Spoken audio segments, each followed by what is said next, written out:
பொருளாதார வளர்ச்சி சிறப்பாக உள்ளது, இளைஞர்கள் முன்னேற்றம் அடைந்துள்ளனர் என குடியரசு தினத்தையொட்டி நாட்டு மக்களுக்கு ஜனாதிபதி திரௌபதி முர்மு உரையாற்றினார். நாட்டின் வளர்ச்சிக்கு பெண்கள் முக்கிய பங்காற்றி வருகின்றனர் என்றார். ஜனாதிபதி திரௌபதி முர்முவின் குடியரசு தின உரை நாட்டு மக்களுக்கு உத்வேகம் அளிக்கிறது என பிரதமர் மோடி பாராட்டு தெரிவித்துள்ளார். விண்வெளி சென்று திரும்பிய இந்திய விண்வெளி வீரர் சுபான்ஷு சுக்லாவுக்கு அசோக சக்ரா விருது அறிவிக்கப்பட்டுள்ளது. 2026ஆம் ஆண்டுக்கான பத்ம விருதுகளை மத்திய அரசு அறிவித்தது. அதில் தமிழகத்தைச் சேர்ந்த 13 பேர் தேர்வாகியுள்ளனர். நமது தேசத்துக்கு சிறப்பான பங்களிப்பு வழங்கியதற்காக பத்ம விருது பெற்ற அனைவருக்கும் வாழ்த்துகள். இந்த கௌரவம் தலைமுறைகளை தொடர்ந்து ஊக்குவிக்கும் என பிரதமர் மோடி கூறியுள்ளார். தமிழகத்திலிருந்து பத்ம விருதுகளுக்கு தேர்வாகி இருப்பவர்களுக்கு முதல்வர் ஸ்டாலின் வாழ்த்து தெரிவித்துள்ளார். தொடர்ந்து சாதனைகள் படைத்து சமூகத்துக்கு சேவையாற்ற இந்த அங்கீகாரம் ஊக்கம் வழங்கும் என நம்புவதாகவும் கூறியுள்ளார். தமிழகத்திலிருந்து பத்ம விருதுகள் பெறும் அனைவருக்கும் எனது வாழ்த்துக்கள். இந்த விருதுகளை அறிவித்துள்ள மத்திய அரசுக்கும் மனமார்ந்த வாழ்த்துக்கள் என அதிமுக பொதுச் செயலாளர் பழனிசாமி கூறியுள்ளார். சிவில் சர்வீசஸ் பிரிவில் பத்மஸ்ரீ விருது அறிவிக்கப்பட்டுள்ள முன்னாள் IPS அதிகாரி விஜயகுமாருக்கு மத்திய அமைச்சர் எல் முருகன், அண்ணாமலை உள்ளிட்டோர் வாழ்த்து தெரிவித்துள்ளனர். விஜயகுமார் சந்தன கடத்தல் வீரப்பனை சுட்டுக் கொன்ற பணிக்கு தலைமை வகித்தவர். டெல்லியின் ஆதிக்கத்துக்கு தமிழகம் தலை குனியாது என மொழிப்போர் தியாகிகள் வீர வணக்க நாள் பொதுக்கூட்டத்தில் முதல்வர் ஸ்டாலின் பேசினார். பிரதமர் மோடியுடன் இருக்கும் பழனிசாமி சாதா பழனிசாமி அல்ல, தி கிரேட் 10 தோல்வி பழனிசாமி. 2019 தேர்தலில் இருந்து எல்லா தேர்தலிலும் தோல்வி, வெற்றி எதுவும் காணாத மாவீரன் என முதல்வர் ஸ்டாலின் விமர்சித்துள்ளார். அதிமுக ஊழல் கட்சி என பேசிய தவேக தலைவர் விஜய்க்கு பதிலடி கொடுத்துள்ள அதிமுக, பிளாக்கில் டிக்கெட் விற்று பல கோடிகள் கண்ட நீங்கள்தான் ஆகப்பெரும் ஊழல்வாதி என தெரிவித்துள்ளது. விசிகாவில் திமுகவின் குரலாக செயல்பட்டு வரும் 20 நபர்கள் குறித்த உண்மை முகம் ஒரு நாள் உலகிற்கு தெரிய வரும். எனது கருத்து தவறான வகையில் பரப்பப்பட்டு வருகிறது. திமுகவின் திருப்பு அரசியலுக்குள் விசிக சிக்கிவிடக் கூடாது என தவேக நிர்வாகி ஆதவர்ஜுனா கூறியுள்ளார்.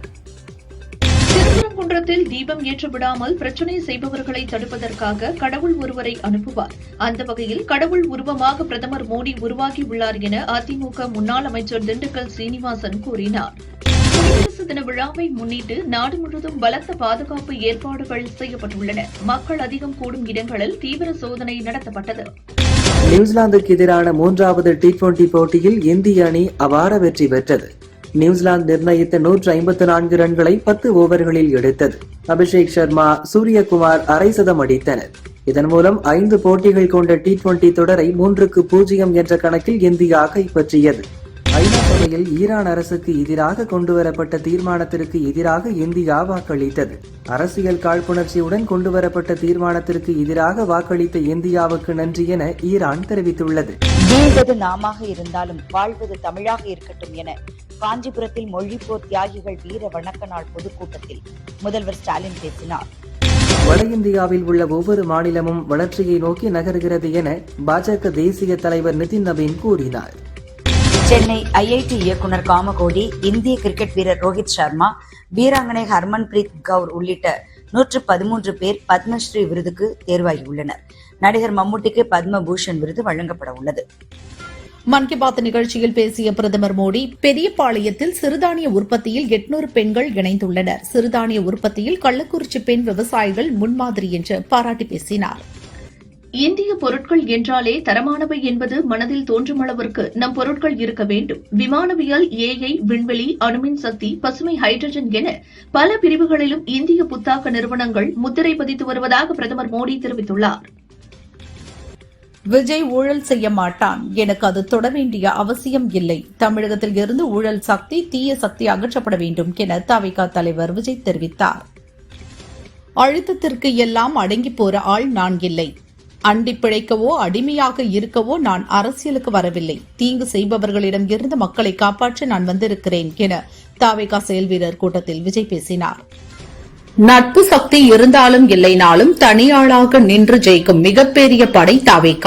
நமது தைரியமான பெண்கள் படை பார்த்து அரசியல் அரங்கமே அதிர்ந்து போயிருக்கிறது என தவிக செயல் வீரர் கூட்டத்தில் விஜய் பேசினார். மக்களுக்கு என் மேல் மட்டும் நம்பிக்கை இருந்தா பத்தாது, என்னோடு பயணிக்கும் எல்லார் மீதும் நம்பிக்கை வரணும். தயவு செய்து எல்லோரும் ஒற்றுமையாக இருந்து உழைத்து ஜெயிக்கணும் என தொண்டர்களுக்கு தவேக தலைவர் விஜய் வலியுறுத்தினார். மாமல்லபுரத்தில் நடந்த செயல் வீரர்கள் கூட்டத்தில் அக்கட்சியின் தலைவர் விஜய் விசில் சின்னத்தை அறிமுகம் செய்தார். விஜயால் 234 தொகுதிகளிலும் போட்டியிட்டு வெல்ல முடியும். ஆனால் சட்டப்படி 3 அல்லது 4 தொகுதிகளில் மட்டுமே ஒருவர் போட்டியிட முடியும் என தவிக பொதுச் செயலாளர் ஆனந்த் பேச்சால் சர்ச்சை எழுந்துள்ளது. மக்கள் பிரதிநிதித்துவ சட்டப்படி தேர்தலில் ஒருவரால் 2 தொகுதிகளில் மட்டுமே போட்டியிட முடியும் என்பது குறிப்பிடத்தக்கது. தூங்குவோரின் காதில் சென்று விசில் அடிக்காதீர்கள், வாக்குகள் போய்விடும். வயதானவர்களிடம் விசில் அடிக்காதீர்கள், அவர்கள் தடுமாறி போவார்கள் என தவிக செயல் வீரர்கள் கூட்டத்தில் செங்கோட்டையன் தொண்டர்களுக்கு அட்வைஸ் செய்தார். திமுகவால் இனி ஒருபோதும் ஆட்சிக்கு வர முடியாது. தமிழகத்தில் எங்கு பார்த்தாலும் போராடி கொண்டிருக்கும் அளவுக்கு மக்களின் வெறுப்பை திமுக சம்பாதித்துள்ளதாக எடப்பாடி பழனிசாமி தெரிவித்துள்ளார். சட்டசபை தேர்தலுக்கான இறுதி வடிவம் கொடுக்கப்பட்டுள்ளது. இன்னும் 10 நாட்களில் சென்னையில் கூட்டணி குறித்து முறையாக அறிவிக்கப்படும். தேர்தலில் வெற்றி பெற்று உப்பள உற்பத்தியாளர்கள் மற்றும் தொழிலாளர்களுக்கு ஆதரவாக குரல் கொடுப்போம் என தூத்துக்குடியில் உப்பளங்களை பார்வையிட்ட தேமுதிக பொதுச் செயலாளர் பிரேமலதா கூறினார். தமிழகத்தில் ஜாதி மதம் இல்லாத 3வது பெரிய கட்சியாக தேமுதிக உள்ளது. தேமுதிகவில் 20 முன்னாள் எம்எல்ஏக்கள் உள்ளனர் என்பதை திமுகவும் அதிமுகவும் புரிந்து கொள்ள வேண்டும் என விஜயகாந்த் மகன் விஜய பிரபாகரன் கூறினார். அரசியல் நடத்த 1000 வழிகள் இருக்கிறது. மாணவர்களின் எதிர்காலத்தோடு விளையாட வேண்டாம். நீட் தேர்வு எதிர்ப்பை வைத்து அரசியல் ஆதாயம் தேடும் முயற்சியை முதல்வர் ஸ்டாலின் நிறுத்திக் கொள்ள வேண்டும் என பாஜக எம்எல்ஏ வானதி கூறியுள்ளார். 11 முறை தோல்வியடைந்த எடப்பாடி பழனிசாமிக்கு 12வது தோல்வியை 2026 தேர்தல் நிச்சயம் தரும். பழனிசாமியை டிடிவி தினகரன் விமர்சனம் செய்துவிட்டு மீண்டும் அங்கு கூட்டணி சேர்ந்துள்ளது வெட்கக்கேடானது என அமைச்சர் ரகுபதி தெரிவித்தார். திமுகவுக்கு வெற்றிக்கான கவுண்டவுன் ஸ்டார்ட் ஆகிவிட்டது என்றும் 2026, 2031 என மீண்டும் மீண்டும் திமுக தான் ஆட்சி அமைக்கும். தேர்தல் வெற்றியை மக்கள்தான் முடிவு செய்ய வேண்டும். தேசிய ஜனநாயக கூட்டணி வலுவிழந்து இருக்கிறது என ராமநாதபுரத்தில் அமைச்சர் ராஜகண்ணப்பன் தெரிவித்தார். தவிக தலைவர் விஜய் முன்னிலையில் ஓபிஎஸ்ஸின் தீவிர ஆதரவாளரான அதிமுக முன்னாள் அமைச்சர் கூப்ப கிருஷ்ணன் தவிகவில் இணைந்தார். மக்களின் நலனை முன்னிறுத்தி தேர்தல் அறிக்கை வெளியிடுவோம். தேர்தலில் போட்டியிட திமுகவிடம் 3 இலக்கத்தில் தொகுதிகள் கேட்க முடியாது என்பதால் 2 இலக்கத்தில் தொகுதிகள் கேட்போம் என திருச்சியில் விசிக தலைவர் திருமாவளவன் கூறினார். துணை மருத்துவ படிப்புகளுக்கு நீட் தேர்வு கட்டாயம் என்ற உத்தரவை மறுபரிசீலனை செய்ய வேண்டும் என மத்திய அரசை ஓ பன்னீர்செல்வம் வலியுறுத்தியுள்ளார். 2026-27 ஆண்டுக்கான பட்ஜெட் கூட்டத்தொடர் வரும் 28ஆம் தேதி தொடங்குகிறது. இந்நிலையில் 27ஆம் தேதி அனைத்துக் கட்சி கூட்டம் நடைபெறுகிறது. பட்ஜெட் கூட்டத்தொடரை 2 அமர்வுகளாக நடத்த மத்திய அரசு முடிவு செய்துள்ளது. தமிழகத்தைச் சேர்ந்த கால்நடை மருத்துவ ஆராய்ச்சியாளர் புண்ணியமூர்த்தி நடேசன், ஓதுவார் திருத்தணி சுவாமிநாதன், ஓவிய கலைஞர் நீலகிரி ஆர் கிருஷ்ணன், சிற்ப கலைஞர் கலியப்ப கவுண்டர், மிருதங்க கலைஞர் திருவாரூர் பக்தவச்சலம் ஆகியோருக்கு மத்திய அரசின் பத்ம விருதுகள் அறிவிக்கப்பட்டுள்ளது. தமிழகத்தைச் சேர்ந்த காவல்துறை கண்காணிப்பாளர் குமரவேலு, துணை ஆணையர் அன்வர் பாஷா, ஐஜி மகேஸ்வரிக்கு சிறப்புமிக்க ஜனாதிபதி பதக்கம் அறிவிக்கப்பட்டுள்ளது. அமெரிக்காவின் 50% வரிகளும் நிச்சயமற்ற தன்மையும் இந்தியாவின் ஜவுளி ஏற்றுமதியாளர்களை மோசமாக பாதிக்கின்றன. சீரற்ற பொருளாதாரத்தின் யதார்த்தமான இந்த விஷயத்தில் பிரதமர் மோடி கவனம் செலுத்த வேண்டும் என காங்கிரஸ் எம்பி ராகுல் தெரிவித்துள்ளார். காங்கிரஸ் மற்றும் அக்கட்சி அல்லாத மாநில அரசுகளுக்கு முட்டுக்கட்டை போடவும் தொந்தரவு அளிக்கவும் கவர்னர்களை கைப்பாவைகளாக மத்திய அரசு பயன்படுத்துவதாக மல்லிகார்ஜுன கார்கே குற்றம் சாட்டியுள்ளார். ராஷ்டிரிய ஜனதாதளம் கட்சியின் தேசிய செயல் தலைவராக பீகார் முன்னாள் துணை முதல்வர் தேஜஸ்வி யாதவ் நியமிக்கப்பட்டுள்ளார். குடியரசு தினத்தை முன்னிட்டு இன்று ஜனாதிபதி திரௌபதி முர்மு நாட்டு மக்களுக்கு உரையாற்றுவார் என ஜனாதிபதி அலுவலகம் தெரிவித்துள்ளது. கால்நடை நோய்களை இயற்கை மூலிகைகளை பயன்படுத்தி குணப்படுத்துவதில் நிபுணத்துவம் வாய்ந்த தஞ்சை கால்நடை டாக்டர் புண்ணியமூர்த்திக்கு பத்மஸ்ரீ விருது அறிவிக்கப்பட்டுள்ளது மகிழ்ச்சி அளிக்கிறது. அவருக்கு பாராட்டுகள் என பாஜக மாநில தலைவர் நைனா நாகேந்திரன் வாழ்த்து தெரிவித்துள்ளார். திருநெல்வேலி மாவட்டம் இருக்கன்துறை பகுதியில் ஒரே இடத்தில் 20 கல் குவாரிகள் அமைத்து கனிமவள கொள்ளை நடக்கிறது. இதை தடுத்து நிறுத்தாமல் திமுக அரசு ஊக்குவிப்பது கடும் கண்டனத்திற்குரியது என டிடிவி தினகரன் கூறியுள்ளார். தமிழகத்தில் கூட்டணி ஆட்சிக்கு வாய்ப்பே இல்லை. தேர்தலில் இரட்டை இலை சின்னத்தில் போட்டியிட்டு 200 தொகுதிகளில் வெற்றி பெற்று தனித்தே ஆட்சி அமைப்போம் என அதிமுக முன்னாள் அமைச்சர் பொன்னையன் கூறினார். தஞ்சாவூரில் நாளை நடைபெறும் திமுக டெல்டா மகளிர் அணி மாநாட்டில் முதல்வர் ஸ்டாலின், துணை முதல்வர் உதயநிதி கலந்து கொண்டு சிறப்புரையாற்றுகின்றனர். முதல்வர் வருகையையொட்டி தஞ்சாவூரில் நாளை ட்ரோன்கள் பறக்க தடை விதிக்கப்பட்டுள்ளது. தஞ்சை மாநகர மாவட்ட காங்கிரஸ் தலைவராக மகேந்திரன் என்பவர் நியமிக்கப்பட்டார். தகுதி இல்லாதவருக்கு பதவி வழங்குவதா என காங்கிரஸ் கட்சியினர் எதிர்ப்பு தெரிவித்துள்ளதால் உட்கட்சி பூசல் வெளிச்சத்துக்கு வந்துள்ளது. நாம் தமிழர் தலைமை ஒருங்கிணைப்பாளர் சீமான், நிர்வாகி சாட்டை துரைமுருகன் ஆகியோரை ஆபாசமாக பேசி கொலை மிரட்டல் விடுத்து வீடியோ வெளியிட்ட தாவேகா தேனி தெற்கு மாவட்ட செயலாளர் லெப்ட் பாண்டி மீது தேனி போலீசார் வழக்கு பதிவு செய்தனர். ஓட்டளிப்பது என்பது அரசியலமைப்பு சட்டத்தால் வழங்கப்பட்ட உரிமை மட்டுமல்ல, ஒரு முக்கியமான கடமை என தேசிய வாக்காளர் தினத்தையொட்டி பிரதமர் மோடி வாழ்த்து தெரிவித்துள்ளார். குடியரசு தின வாழ்த்து தெரிவித்துள்ள செல்வ பெருந்தகை, பாரதிய ஜனதாவின் சர்வாதிகார நடவடிக்கையை முறியடிக்க வேண்டிய கடமையும் பொறுப்பும் நமக்கு இருக்கிறது என்றார். மொழிப்போர் தியாகிகள் தினத்திற்கு வாழ்த்து தெரிவித்துள்ள அன்புமணி, அன்னை தமிழுக்கு இரண்டகம் செய்த துரோகிகளை தியாகிகளின் ஆன்மா மன்னிக்காது என தெரிவித்துள்ளார். 10 கூட்டணி 8 கூட்டணியை முறியடிக்கும் சக்தி விஜய்க்கு உள்ளது. திமுகவை வீழ்த்தக்கூடிய ஒரே தலைவர் விஜய்தான் என தாவேகா செயல் வீரர்கள் கூட்டத்தில் செங்கோட்டையன் பேசினார். அண்டை நாடுகளுக்கு கஞ்சா கடத்தும் மையமாக தமிழகத்தை மாற்றியிருக்கிறது திமுக அரசு. எஞ்சியிருக்கும் ஆட்சிக் காலத்திலாவது தமிழகத்தில் புரையோடி போயிருக்கும் சட்டவிரோத செயல்களை தடுத்து நிறுத்திட வேண்டும் என டிடிவி வலியுறுத்தியுள்ளார். மொழிப்போர் தீரர்களின் தியாகத்தை போற்றுவோம், ஒப்பற்ற நம் அன்னை தமிழை உயிரென காப்போம் என மொழிப்போர் தியாகிகள் தினத்தை முன்னிட்டு விஜய் வாழ்த்து தெரிவித்துள்ளார். சேலத்தில் கால்பந்து விளையாடிக் கொண்டிருந்த போது மயங்கி விழுந்து உயிரிழந்த கல்லூரி மாணவியின் குடும்பத்திற்கு ரூபாய் 3 லட்சம் நிதி உதவி வழங்கப்படும் என்று முதல்வர் ஸ்டாலின் அறிவித்துள்ளார். தமிழ்மொழி தியாகிகள் நினைவு நாளை முன்னிட்டு எழும்பூரில் தியாகிகள் தாளமுத்து நடராஜன் சிலைகளை முதல்வர் ஸ்டாலின் திறந்து வைத்தார். தேர்தல் தேதி அறிவிக்கப்பட்டதும் வெளிநாடுகளில் வசிக்கும் 3 லட்சம் தமிழர்கள் ஓட்டு போடுவதற்காக தமிழகம் வர உள்ளனர். விஜய்க்கு மட்டுமே இந்த புகழ் உள்ளது என செங்கோட்டையன் கூறினார். நிலவின் தென் துருவத்தில் தடம் பதித்த உலகின் ஒரே நாடு என்ற பெருமையை இந்தியா பெற்றுள்ளது என இஸ்ரோ தலைவர் நாராயணன் பெருமிதம் தெரிவித்தார். தமிழகத்தில் இன்னும் சில நாட்களில் திமுக அரசு சவக்குழிக்கு அனுப்பப்படும். அதன் பிறகு பழனிசாமி தலைமையில் ஆட்சி அமையும் என அதிமுக எம்பி சி.வி. சண்முகம் கூறினார். இந்தோனேஷியாவின் சிசாருவா பகுதியில் ஏற்பட்ட பயங்கர நிலச்சரிவில் சிக்கி 16 பேர் பலியாகினர். இடிபாடுகளில் சிக்கி மாயமான 80க்கும் மேற்பட்டோரை தேடும் பணி நடக்கிறது. 1915ஆம் ஆண்டு ஒன்றும் இல்லாமல் இருந்த கருணாநிதி குடும்பம் இப்போது 34,000 கோடி சொத்துக்களுக்கு அதிபதியாக உள்ளது.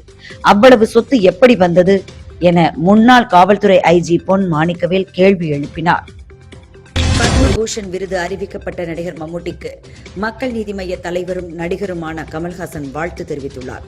என்னுடைய ரசிகர்கள் அவருடைய ரசிகர்களாகவும் இருக்க வேண்டும் என்பதே ஒரு மம்முட்டி ரசிகனாக என்னுடைய எதிர்பார்ப்பு என்றார். 2026 தேர்தல் தமிழகத்திற்கும் மக்களுக்கும் ஒரு மாற்றத்தையும் வெற்றியையும் கொடுக்கும் என தேமுதிக பொதுச் செயலாளர் பிரேமலதா விஜயகாந்த் தெரிவித்தார்.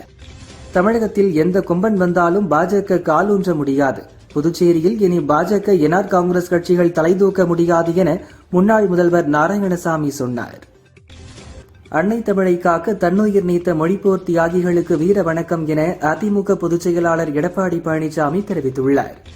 மாமல்லபுரத்தில் உள்ள தனியார் மண்டபத்தில் நடக்கும் தாவேகா செயல் வீரர்கள் கூட்டத்தில் பங்கேற்ற அக்கட்சியின் தலைவர் விஜய் மேடைக்கு வந்ததும் தொண்டர்கள் விசிலடித்து உற்சாக வரவேற்பளித்தனர்.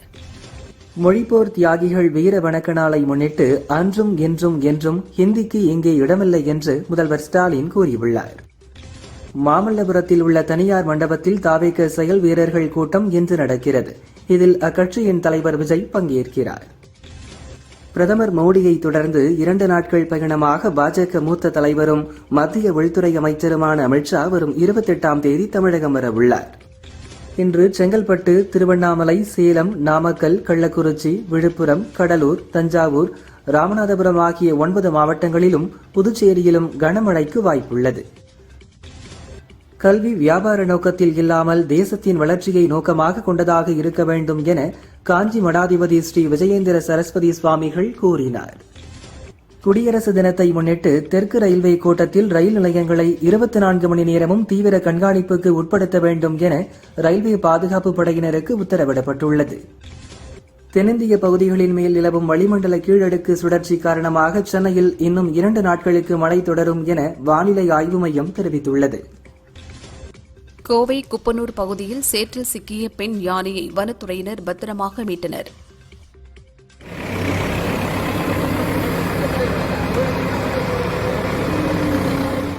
மதுரை மாவட்டம் கொட்டாம்பட்டி அருகே தேசிய நெடுஞ்சாலையில் ஆம்னி பேருந்துகள் மோதி விபத்துக்குள்ளானதில் 3 பேர் இறந்தனர். 15க்கும் மேற்பட்டோர் படுகாயமடைந்தனர். குடியரசு தினத்தை முன்னிட்டு சென்னை மெரினா கடற்கரை பகுதி சிவப்பு மண்டலமாக அறிவிக்கப்பட்டுள்ளது. சிவப்பு மண்டலமாக அறிவிக்கப்பட்டுள்ள பகுதிகளில் ட்ரோன்கள் பறக்க தடை விதிக்கப்பட்டுள்ளது. குடியரசு தினத்தையொட்டி நாளை ஞாயிறு அட்டவணையின்படி மெட்ரோ ரயில்கள் இயங்கும் என சென்னை மெட்ரோ ரயில் நிர்வாகம் அறிவித்துள்ளது. திருப்பத்தூரில் 12 வட்டார அளவில் நடைபெறும் இது நம்ம ஆட்டம் 2026 விளையாட்டுப் போட்டியை கூட்டுறவுத்துறை அமைச்சர் பெரிய கருப்பன் துவக்கி வைத்து கிரிக்கெட் விளையாடி அசத்தினார். கொடைக்கானல் செல்லும் டூரிஸ்டுகள் வனத்துறை கட்டுப்பாட்டில் உள்ள சுற்றுலா தலங்களில் QR கோடு மூலம் கட்டணம் செலுத்த செல்போன்களில் நெட்வொர்க் கிடைக்காமல் அவதியடைந்து வருகின்றனர். இதனால் அங்கு நீண்ட தூரத்திற்கு போக்குவரத்து பாதிப்பும் ஏற்பட்டது. மதுரை கோரிப்பாளையம் மேம்பால பணிகள் பிப்ரவரி 10ஆம் தேதிக்குள் முழுமையாக முடிவடையும் என அங்கு ஆய்வு மேற்கொண்ட அமைச்சர் ஏவா வேலு தெரிவித்தார். மேம்பாலத்திற்கு மக்கள் வைக்க நினைக்கும் பெயரை வைத்து முதல்வர் ஸ்டாலின் திறந்து வைப்பார் என்றார். புதுச்சேரியில் 2 நாட்களாக மழை பெய்து வருவதால் அறுவடைக்கு தயாராக இருந்த 2000 ஏக்கர் நெற்பயிர்கள் மழையில் நனைந்து சேதமடைந்ததாக விவசாயிகள் வேதனை தெரிவித்தனர். உடல் இயக்கம் குறைந்து வருவதால் இரத்த அழுத்தம், நீரிழிவு, மாரடைப்பு போன்ற நோய்களுக்கு ஆளாக நேரிடுவதை தடுக்க சைக்கிள் ஓட்டுவதே சிறந்த தீர்வாகும் என புதுச்சேரி துணைநிலை கவர்னர் கைலாஷ்நாதன் தெரிவித்தார். தமிழகத்தில் தனியார் பள்ளிகள் வசூலிக்கும் கட்டணத்தை கட்டுப்படுத்தும் சட்டத்திருத்த மசோதா தமிழக சட்டசபை நிறைவு நாளில் நிறைவேற்றப்பட்டது. தனியார் பள்ளி கட்டணங்களை நிர்ணயம் செய்ய புதிய குழு அமைக்கப்படுகிறது. பராமரிப்பு பணிகள் காரணமாக திருச்சி மேலப்புதூர் பாலக்கரை இடையிலான சுரங்கப்பாதை இன்று முதல் 3 நாட்களுக்கு மூடப்படுவதாக திருச்சி கலெக்டர் சரவணன் தெரிவித்துள்ளார். சொத்து விவகாரங்களில் பத்திர மோசடி அல்லது மிரட்டல் போன்ற புகார்கள் இருந்தால் அது குறித்து விசாரணை நடத்தும் அதிகாரம் மாவட்ட கலெக்டர்களுக்கு இல்லை.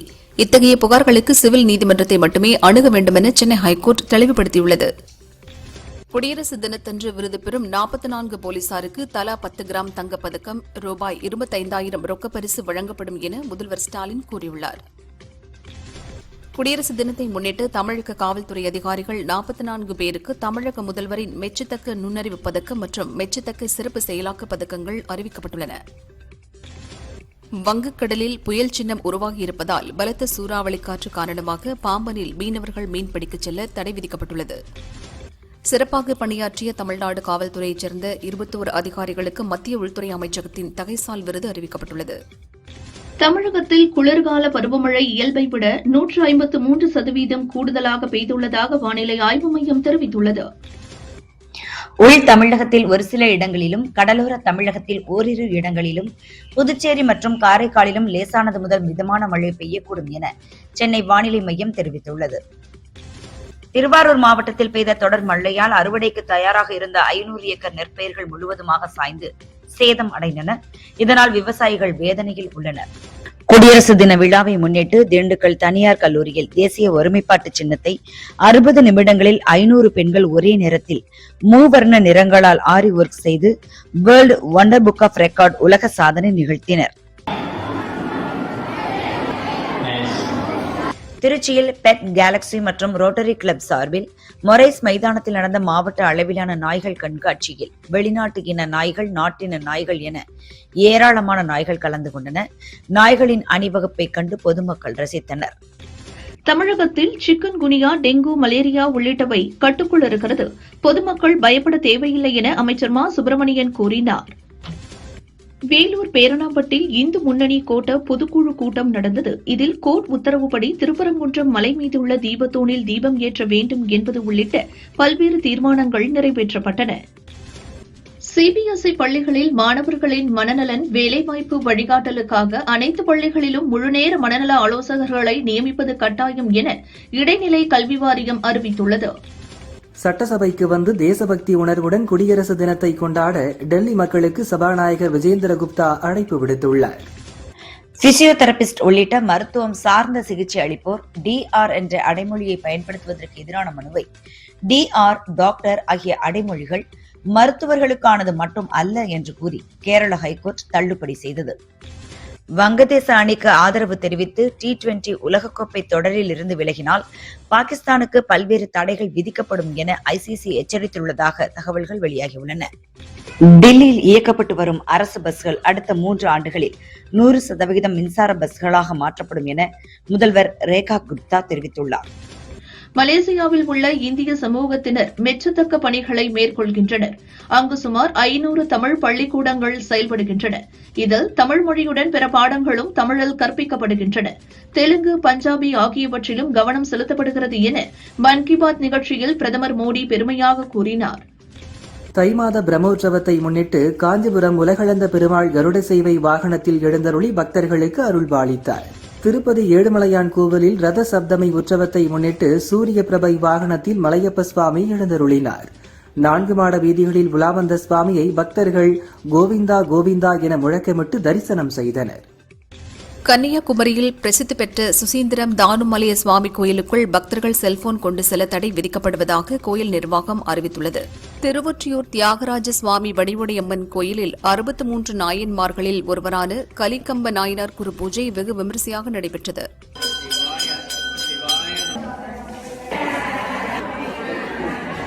மயிலாடுதுறை மாவட்டம் சீர்காழி புற்றடி மாரியம்மன் கோயில் தை மாத திவிமிதி திருவிழா தை முதல் வெள்ளி கொடியேற்றத்துடன் துவங்கியது.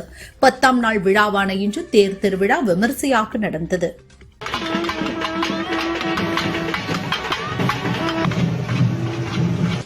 ராணிப்பேட்டை மாவட்டம் சோழிங்கர் ஸ்ரீ லட்சுமி நரசிம்மர் ரத சப்தமியை முன்னிட்டு சுவாமி வீதி உலா நடந்தது.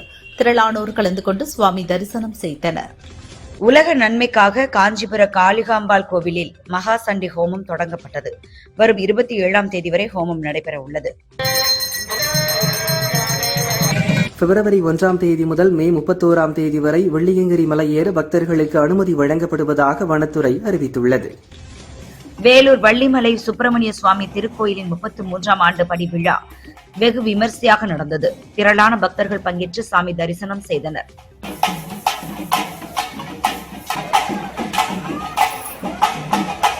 கனடாவின் பர்னாபி நகரில் இந்திய வம்சாவளியைச் சேர்ந்த தில்ராஜ் சிங் கில் என்ற இளைஞர் மர்ம நபர்களால் சுட்டுக் கொல்லப்பட்டார். ஜனநாயகன் பட சென்சார் வழக்கில் ஜனவரி 27 தீர்ப்பு வரவுள்ளது. அப்பட இயக்குநர் வினோத் கூறுகையில், நீதிமன்றம் நல்ல தீர்ப்பு வழங்கும் என எதிர்பார்க்கிறோம். சென்சார் சான்றிதழ் வழங்கிவிட்டால் பிப்ரவரி முதல் வாரத்தில் வெளியிட திட்டமிட்டுள்ளோம் என்றார். இயக்குநரும் நடிகருமான பிரதீப் ரங்கநாதன் கைவசம் லவ் இன்சூரன்ஸ் கம்பெனி படம் ரிலீஸுக்கு தயாராக உள்ளது.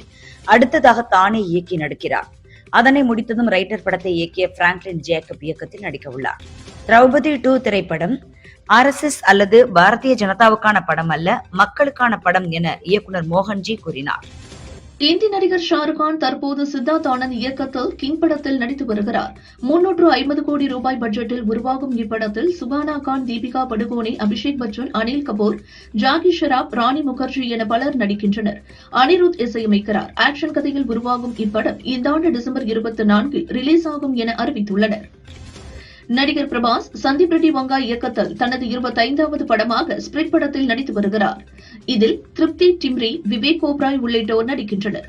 2027 மார்ச் 5 ரிலீஸ் ஆகிறது. இப்படத்தில் வில்லனாக தெலுங்கு நடிகர் கோபிச்சந்த் ஒப்பந்தமாகியுள்ளார். இவர் ஏற்கனவே 22 ஆண்டுகளுக்கு முன்பு வந்த வருஷம் படத்தில் பிரபாஸுக்கு வில்லனாக நடித்திருந்தார். ராஜமௌலி இயக்கத்தில் மகேஷ் பாபு நடிக்கும் வாரணாசி படத்தில் நடிகர் பிருத்விராஜ், பாலிவுட் நடிகை பிரியங்கா சோப்ரா நடிக்கின்றனர்.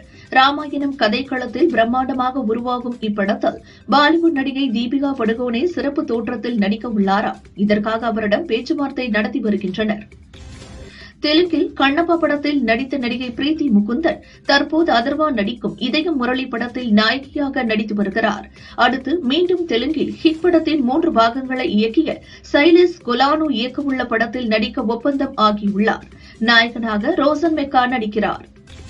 ஜெயிலர் 2 படத்தை தொடர்ந்து சிபி சக்கரவர்த்தி இயக்கத்தில் தனது 173வது படத்தில் நடிக்க உள்ளார் ரஜினி.